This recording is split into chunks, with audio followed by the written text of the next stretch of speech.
Welcome to the Get Trauma Informed podcast, dedicated to unraveling the complexities of trauma, its pervasive impact, and the journey towards holistic recovery and realignment.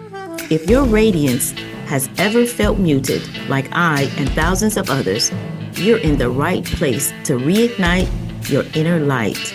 I'm your host, Wellness Coach Liz Blanding, and this is the Get Trauma Informed podcast.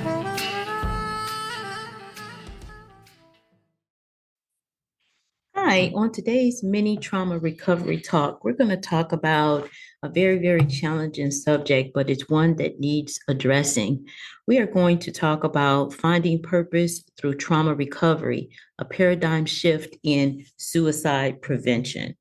And the reason I wanted to talk about this topic today is because we are close to the holidays, and sometimes it's a little bit challenging. Different traumas have happened or occurred in our lives during the holidays. So I wanted to make sure that we addressed it. There's a couple things I wanted to take it in phases. The first mini trauma recovery talk today, we're going to talk about the phases of trauma. Then second phase, we're going to talk about a new perspective on suicide prevention. And then the third phase, we're going to talk about trauma recovery. Okay, so I'm going to stick to my notes today because I want to make sure that I don't leave anything out and that we have clear understanding, right? Oftentimes we're prettied up, or like I said, we have our tie all adjusted, but we are shattered on the inside. And oftentimes family members don't know how much of a deficit that we're actually operating under because we've become very, very good at hiding it. So let's talk about the phases of trauma. Okay. This is referring to an individual's experience following a traumatic event. These phases help in understanding the progression of how trauma affects a person mentally, emotionally, physically. So here are the types of trauma or phases, typical phases of trauma. Impact or acute trauma. This occurs when immediately after the traumatic event.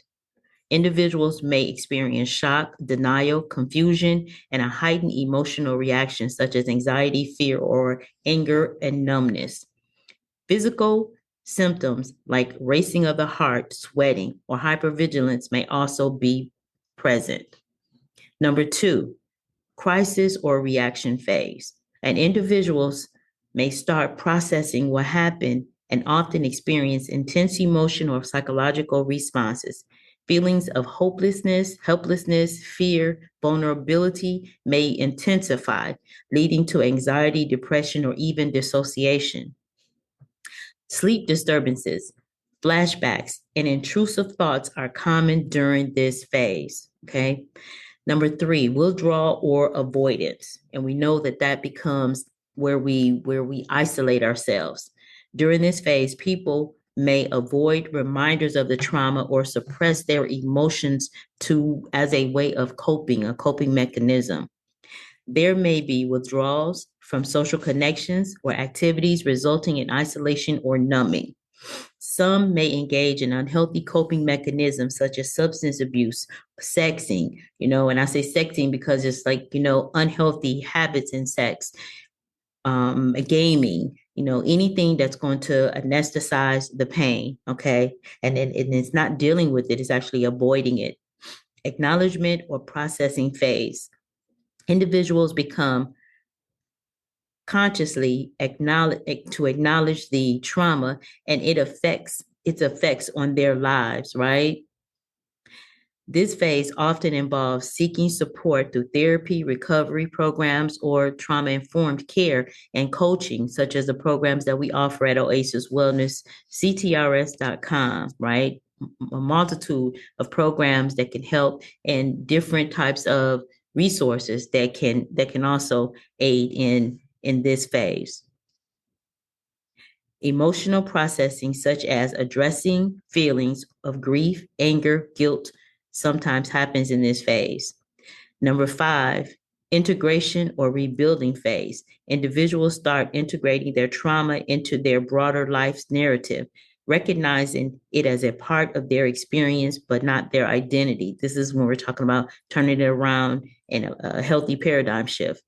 Healing strategies are put into practice, such as rebuilding trust, relationships, and self-esteem. Individuals begin to regain control over their lives, moving from survival mindset to one focused on thriving.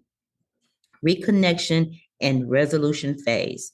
This phase involves reconnecting with life, relationships, and purpose. Traumatic memories may still exist, but they no longer dominate the individual's presence. There's a sense of resolution with a new outlook on life, resiliency, and empowerment. So understanding these phases can help individuals and those around them navigate trauma recovery more effectively, providing clarity on what to expect through the process. Okay. And oftentimes we need to understand what's going on and have a clear awareness of it so that we can help and support others around us, especially at this critical time. Make sure that you're checking in with your loved ones, friends, family, associates, because we never know when somebody is right there at the brink of breaking, right? So I hope this has been helpful and it helps us to have a more of an awareness, and make sure we check in on our youngsters, because oftentimes our trauma as adults transfer to our children. And sometimes, they just don't know how to express what they're feeling. So make sure you check in on your youngsters. All righty. And young adults, not just the children, but the young adults as well. All righty. I'll see you on the next mini trauma recovery talk when we're going to the next phase. Bye for now. It's time to buckle up. No more suffering in silence. Our Power Pack journey to recovery and realignment starts now. Remember, you were collateral damage on someone else's warpath. Trauma is not your fault. Recovery, however, is your responsibility. I'm your host, Wellness Coach Liz Blanding, and this is the Get Trauma Informed podcast.